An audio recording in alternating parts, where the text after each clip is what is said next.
Reverend Father Alfredo Rollion Jr., SVD, an associate priest at the Diocesan Shrine of Jesus the Divine Word, and was formerly assigned to Hong Kong, is our preacher for the first word, to be followed by our sharer, the Honorable Mayor of the City of Manila, Mayor Isko Moreno. The family prayer for the first word will be led by the family of Mr. Jose and Mrs. Beth Perez.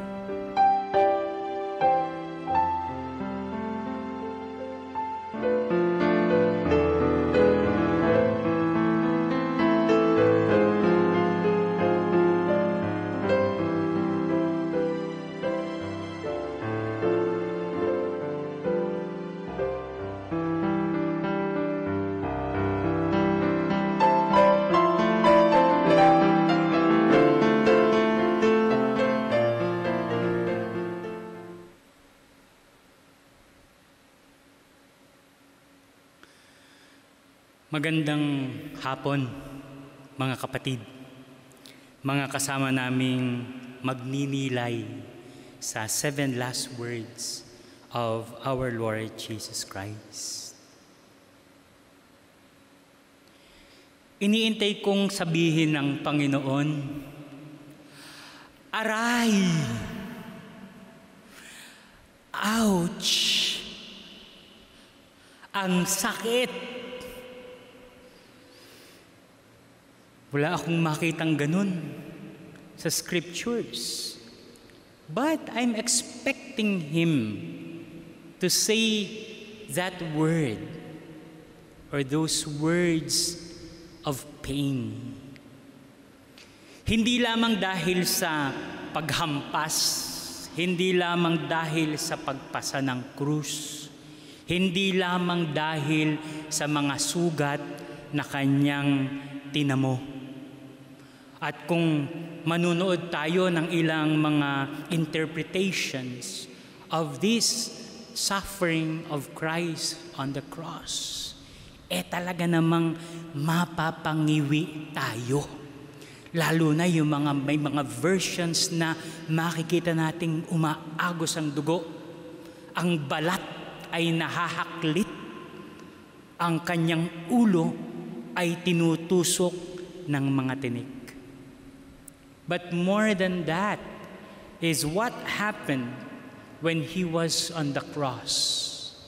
The insults, the mockery of the people when He was there dying.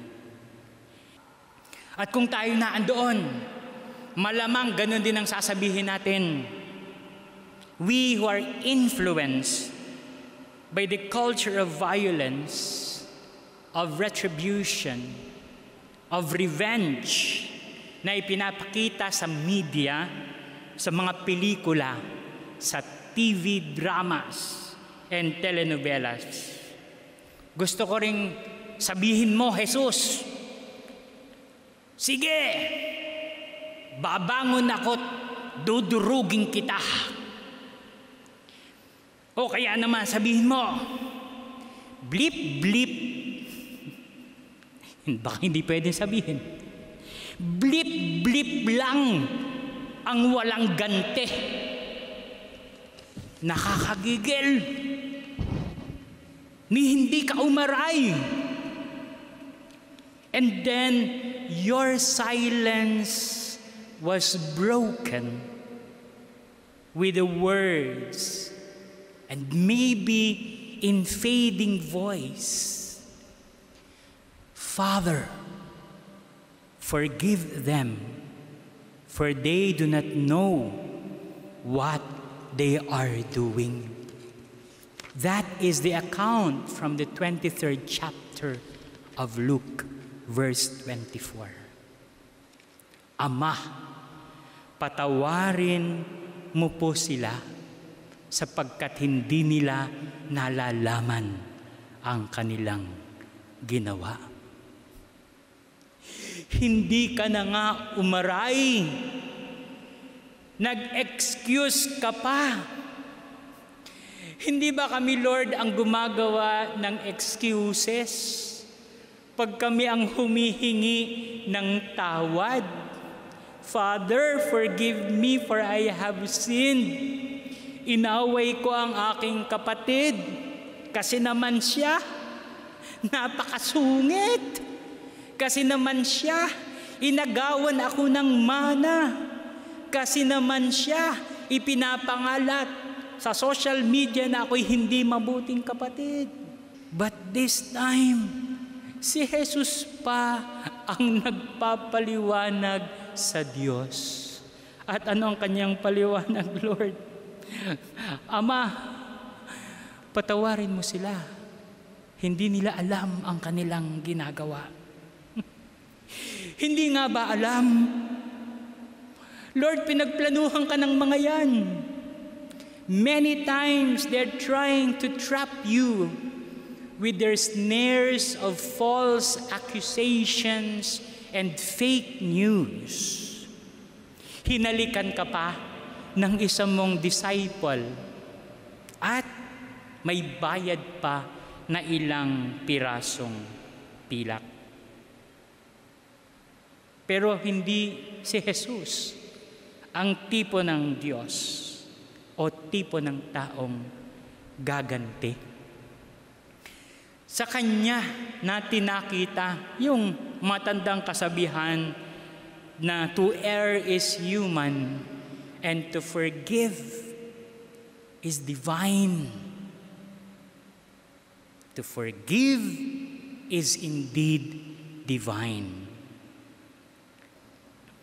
And this forgiveness is no longer a story, a parable, a life situation, but you, Jesus, uttered those words from the cross. You, Jesus, who was beaten, bruised, mocked, crucified, dying, uttering few words. He was not appealing to God for himself, nor uttering slurs, but rather being what he himself, forgiving God, loving God, merciful God, to the point of making excuses just to appeal for those who were present. And more likely, not only for those who are there, but also for us. Para sa'yo. Para sa'yo. Para kay Juana. Para kay Meterio. Para kay Julia. Para kay Alfredo. Para sa ating lahat. God, in Jesus, forgave us because He knows that we do not understand, we do not know what we are doing. And so, to understand this, we may appreciate more, that we may repent and at the same time be more forgiving. Patawarin mo na siya at humingi ka rin ng tawad.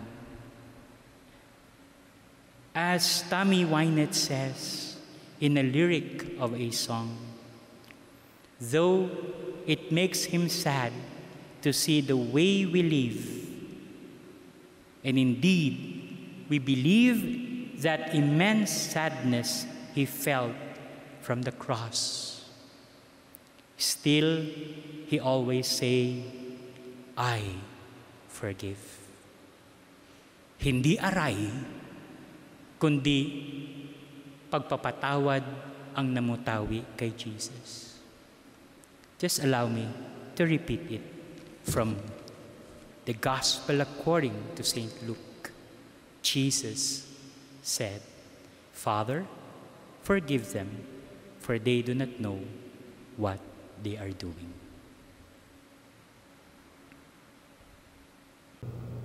Hi, magandang araw sa inyo.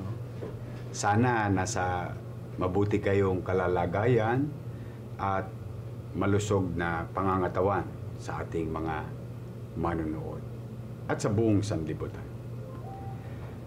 The first word, Father, forgive them for they don't know what they are doing. Alam niyo, bata pa lang ako, nakita ko na yan, no? Bilang nakatira ako sa squatter. Very challenging yung community na nakalakihan ko. Napakaraming tukso. Lalo na sa aming mga bata, no? Yung mga nagsosolben. Noong ako'y basurero, yung ibang kasamahan ko talaga nagsosolben. Ako, yung nanay ko kasi, madasalin. Hindi siya pala simba, pero lagi niya ako sinasabi, mag-iingat ka. Kasi may gaba. Sabi niya lagi sa akin. Waray-waray kasi yun. Yung pag nakikita ko yung mga bata na yun, ng mga kababata ko, napapaisip ko yung unang binigkas ang ating Panginoong Hesus na totoo ngang hindi nila alam ang kanilang ginagawa at mano pa ay sila'y napapabayaan ng kanilang magulang. Ngunit mapalad ako sa ina at sa ama, kahit mahirap kami, inilayo ko ang sarili ko doon. Sapagkat mahirap ka na nga, nagsosolving ka pa. Father, forgive them for they don't know what they're doing. Alam niyo, classic din sa akin yan, no? Yung naturuan ako ng nanay ko yung salitang kapwa-tawad. No? Lagi yung binabanggit sa akin ng nanay ko. Nung pumasok ako sa public service, kasi ako'y high school finish lang, marami akong mga masasakit na salita na natikman sa ibang tao at saka sa mga kasamahan ko. Pero naisip ko na lang, di ba, ang Diyos naman ang nagbibigay ng pagkakataon sa mga leader upang maging bahagi ng pamahalaan, katulad ng atin, through democratic way, no? Kaya naisip ko na lang na magpatawad sila. Who am I? I am no angel. May kasalanan din naman ako sa buhay. So kaya yung pagkikimkim ay isinantabi ko and move on and develop myself academically. And forget all those bad words or kinalimutan ko yung mga masasakit na salita na natikman ko. At mas gumaan ang buhay ko. Dahil siyempre, mas masarap ang magpatawad. Father, forgive them for they don't know what they are doing. Alam niyo po, mga kababayan, ngayong mayor na ako, dahil sa kalugmukan ng Maynila, I think kailangan ko ng divine intervention para ayusin muli ang Maynila. Sapagkat sa pagkakagalit-galit at puro paghihiganti ang ginagawa ng palit-palitang leader ng lungsod, mas minabuti kong magpatawad. Pinatawad ko lahat ang nagsalita ng masakit sa akin, nagbalak ng hindi maganda sa akin. Binati ko lahat sila upang makatulong na maiyahon muli sa katanyagan, sa kaayusan at kapanatagan ng pamumuhay dito sa lungsod ng Maynila. At dahil doon, mas naging participative. Lahat yan. Empleyado ng City Hall, politiko, lahat. Pinagkaisa-kaisa ko yan. Dahil ang tawag nga sa amin dito sa City Hall ngayon, United Colors of Benetton. Ibig sabihin yun, dating magkakaaway, dahil nag-initiate ang pagbabati o nag-initiate ang pagpapatawad sa pamunuan, pababa, o sila nagkapwa-tawad na rin. Ngayon, nagkakatulungan pa. Mas progresibo pa. Mas marami pang innovation. So, nagdudulot ng magandang resulta pag nagkakaroon ng katulad na sinasabi ng nanay ko na kapwa-tawad. And I think that's what we need nowadays. Hindi lang sa Maynila, kundi sa buong bansa. We have to heal. And before we heal, we have to forgive. And I think that is the most, maybe, to some, hardest part to do. But, be that as it may, mas masarap po ang pakiramdam pag nagpapatawad. And I'll share you one thing, a short and brief story. Paano binago ng Diyos ang buhay ko. Of 18 years of my life suffering in real poverty, mahirap pa sa dilang mahirap. Ang kumain ka ng tira ng tao, siguro wala nang sasadlak pa sa katayuan na yun. At kinain mo yung tira ng tao sa basurahan. Pero sa awa ng Diyos, nakaraos naman ako. Pero there was a point in our life, like me, and I have to share with you my weakness, that I almost gave up. And one night, nakaupo ako sa bangko, no? I'm about 18 years old at the time. Nagdasal ako sa Diyos, sabi ko, Jesus, ano ba, kailan ba matatapos itong paghihirap na ito? Yun, wala lang, nakatingin lang ako sa langit gabi, doon sa isang bangkito, sa labas ng bahay namin. Alam niyo naman, squatter yun. Then something happened a few weeks after that night. Na-discover ako makapag-artista. And that changes my life. Ito na ako sa harapan ninyo. Sa awa ng Diyos. So ang punto ko, mga kababayan, itong kahirapan na dinadanas natin, itong kahirapan na sinusuong natin, no? Hindi ito madali. Ito yung panahon na lalo tayong taimtim na manalangin. At nawa, kaawaan tayo ng Diyos na makaraos sa ating kasadlakan. Huwag po tayong bibitaw. Laging may awa ang Diyos. Sa kolokyal nga, okay, mainip, busy lang si Jesus. Bilyon tayong nananalangin ngayon. But, be that as it may, darating din yung pagkakataon para sa atin. At ngayon din, siguro ang pagkakataon, kung hindi man kalabisan sa inyo,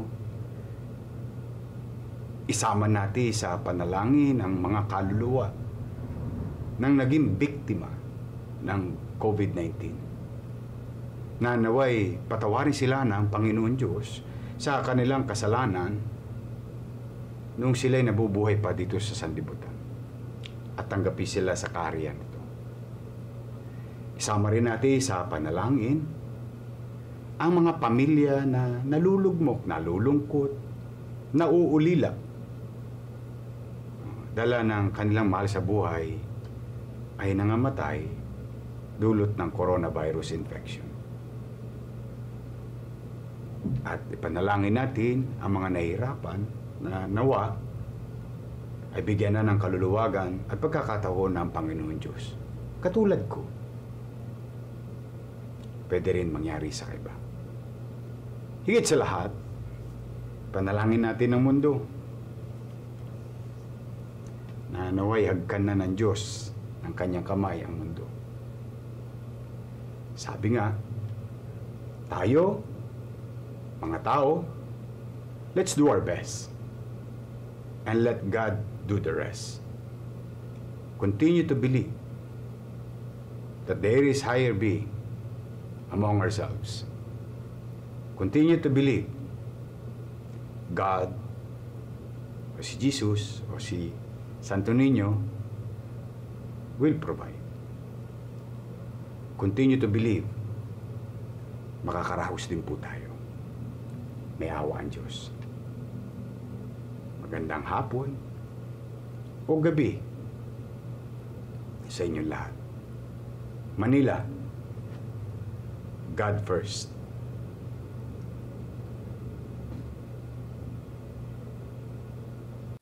Father, give us the courage to forgive those who have offended us, to be like you, ever compassionate, forgiving them even if they don't deserve forgiveness, forgiving them even they don't ask forgiveness.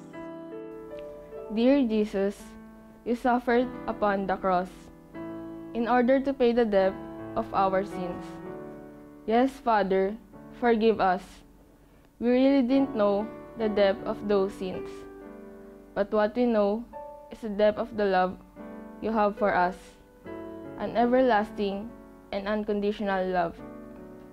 May your first word on the cross be with us as we live today as a forgiven people and opening our hearts to you, choosing not to sin, as we address them to many people, as we apply them to ourselves. There were times, O Lord, we really did not know what we were doing. We sinned out of ignorance or intention. In all these times, Father, forgive us. Not because we deserve it, but out of your great mercy and love, revealed by the cross. All praise be to you, O Lord Jesus, for your unending forgiveness. Amen.